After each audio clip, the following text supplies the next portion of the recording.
Okay, today we are going to talk about sentence processing and language production. Can anyone tell me what they have learned in today's lecture recordings? 네, 우리 인간은 매 순간 언어를 사용해서 말을 하고 또 문장을 이해합니다. 심리 언어학은 이처럼 우리 인간이 말을 하거나 아니면 문장을 이해할 때 우리 뇌 속에서 과연 어떤 과정이 이루어지는지 살펴보는 영어학과 인지심리학의 융합 학문입니다. 이 수업은 플립 러닝 형식으로 진행이 됩니다. 그래서 학생들이 1시간 15분가량 미리 사전 녹화된 강의를 듣고 오고요. 그 다음에 나머지 1시간 20분 동안은 강의실에 와서 토론에 참여하게 됩니다. 오늘 배울 내용은요, 우리 인간의 섬세한 언어 정보가 우리가 문장을 이해할 때 어떻게 즉각적으로 저장되고 사용되는지를 언어 구조와 그리고 기억 메커니즘 간의 상호작용을 통해서 알아볼 것입니다. Okay, so today's overarching question that we want to ask is what's the relationship between our grammatical knowledge and how we understand and use that knowledge? So how do we use this kind of syntactic knowledge in real-time processing when we speak, when we hear, when we understand sentences, right? So basically, we want to ask how do we draw on syntactic knowledge to constrain how we read, right? Because we're interested in sentence processing. So this is the first discussion question. So we have learned about two different hypotheses in sentence processing. What were they? When we finish reading the whole sentence, that initial interpretation turned out to be incorrect because of the syntactic structure. 네, 이 심리 언어학 입문 수업을 개설하게 된 가장 큰 이유는요, 이렇게 기초학문인 영어학이 이렇게도 응용될 수 있구나라는 것을 보여주고 싶었기 때문입니다. 더 깊게 나아가서는요, 요즘 AI, 인공지능에 대한 관심이 굉장히 뜨겁습니다. 하지만 이 AI, 인공지능이 제대로 활용되기 위해서는 우선 인간이 어떻게 생각하는지 그리고 어떻게 말을 하고 이해하는지에 대한 체계적인 이해가 필요합니다. 그래서 궁극적으로는 우리가 로봇에게 인간이 어떻게 생각하고 말하는지에 대한 그 과정에 대한 일종의 로직을 제시해야 되기 때문에요. 언어의 인지 구조, 그리고 우리가 어떻게 생각하는 그 과정, 그거에 대한 체계적인 이해가 필요하고요. 그 상호작용, 언어 구조와 인지 구조를 상호작용을 공부하는 것이 바로 심리 언어학입니다. 이러한 수업을 통해서 학생들이 언어를 굉장히 과학적이고 또 논리적이게 바라볼 수 있고 다각도에서 볼 수 있고 또 더 나아가서는 학제 간 융합을 통한 그런 즐거움과 깨달음을 얻었으면 정말 좋겠습니다. How this linguistic representation in the processing interacts with our memory. Okay, 2 minutes everyone.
If you want to add some omitted part key, we have to also pick out the various key when we encounter Keys, right? Yeah, the head noun of the sentence, right? Right, very, very good.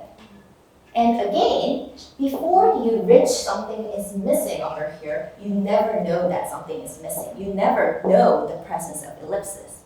That's why how these kind of sentences interact with memory is different. These 2 and 3 are very similar in that you have to pick out some kind of linguistic information from memory, whereas this WH filler gap dependency, you just hold it in your memory until you find the gap that appears at the obvious position. 그 디스커션 퀘션의 가장 큰 의의는 제 생각에는 베스트 솔루션을 찾아가는 그 과정, 그 단계라고 생각을 합니다.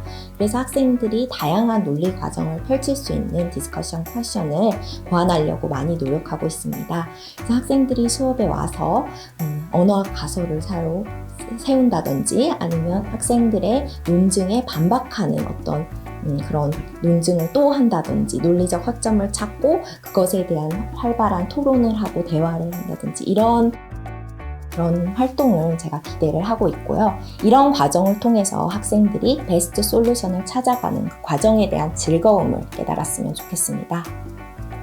다른 수업 같은 경우에는 이제 교수님들이 일방적으로 학생들에게 이러이러한 것이 있다라는 식으로 교수라는 방식을 채택을 하고 있는데 디스커션 퀘스천 같은 경우에는 교수님이 학생들에게 스스로의 생각을 점검하게 하고 그걸 이제 스스로에게 질문을 던지게 해서 자기가 얼마만큼 이해하고 있는지 또 얼마만큼 생각하고 있는지에 대해서 알게 해주는 효과가 있다라고 생각합니다. 디스커션 퀘스천이라는 방식을 통해서 하나의 수업의 내용에 대해 전반적인 렉처를 들으면서 이해뿐만 아니라 그거에 대해 제가 직접 발화하는 과정을 통해서 제가 제대로 이해하고 있는지 등을 확인할 수 있었고 저에게 디스커션 퀘스천은 수업 내용에서 핵심 내용을 짚어주는 책갈피 같은 역할을 한다고 생각을 합니다. So by discussing the content that we've learned, we actually gain a more like multi-view aspect of what we've learned. Okay, we have two exciting presentations waiting for us. So Hyunho and Jiyoung, do you want to start first?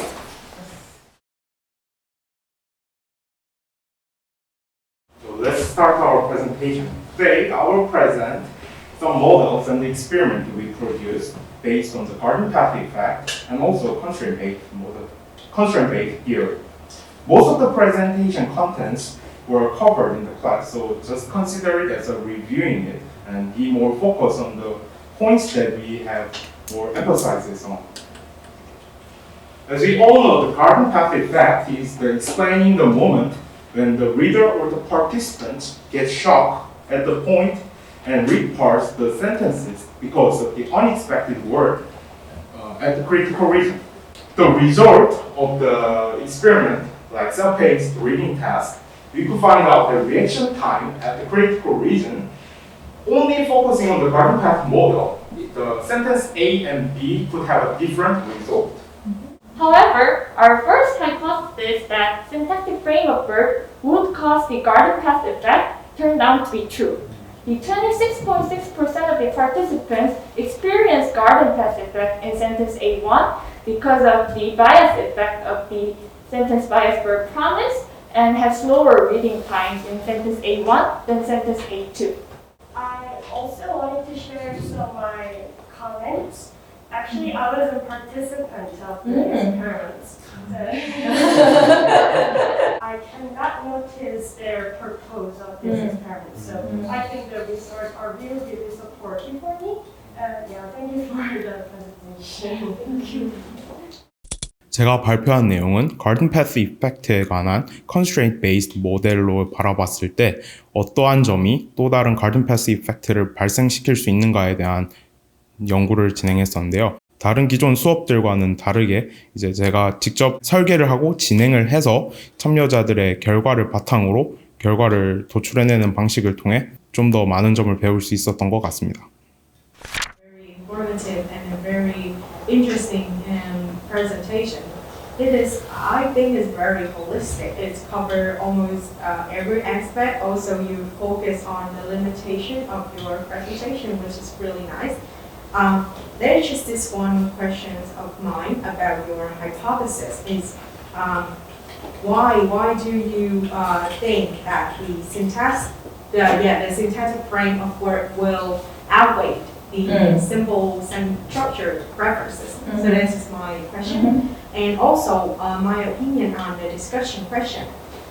Yeah, so this is really great. You're showing the whole items, and it's great that you made filler sentences in such a way where these constructions are irrelevant to the manipulations that we had in the current experiment. Very good. And you use these ungrammatical sentences as a sanity check, right? It serves as a sanity check. 그 해당 주차에 배웠던 언어학 이론을 테스트할 수 있는 영어학 실험을 직접 만들게 됩니다. 그래서 그런 실험을 직접 구상하고 또 실행하고 분석하는 후 그것을 나누는 그런 발표 형식이 있습니다. 이런 과정이 굉장히 학생들에게는 고되고 좀 힘들다고 생각합니다. 영어로 해야 되기도 하거든요.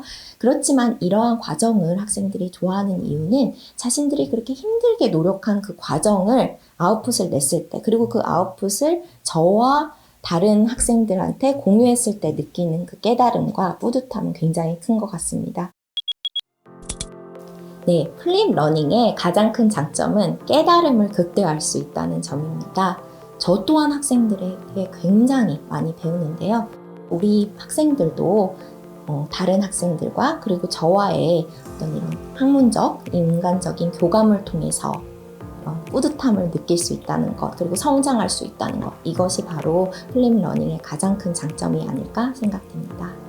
미리 사전 녹화 강의를 통해서 공부를 하고 현장에 와서 확인할 수 있다는 점이 굉장히 효율적인 것 같다고 생각을 했습니다. 먼저 읽어와서 그 수업을 준비해야 되기 때문에 수업 학기가 끝나고도 굉장히 이번 학기에 많은 것을 배웠고 We are all beginners of this field, so we can just revise the knowledge whenever we want. And it is more flexible for us to design what time to watch the videos, actually, because the videos are usually maybe uploaded 2 days earlier, so it is more flexible for the students to choose the time. So when we have the discussion part later in class, we got to speak out our opinion, we got to discuss it to other people as well.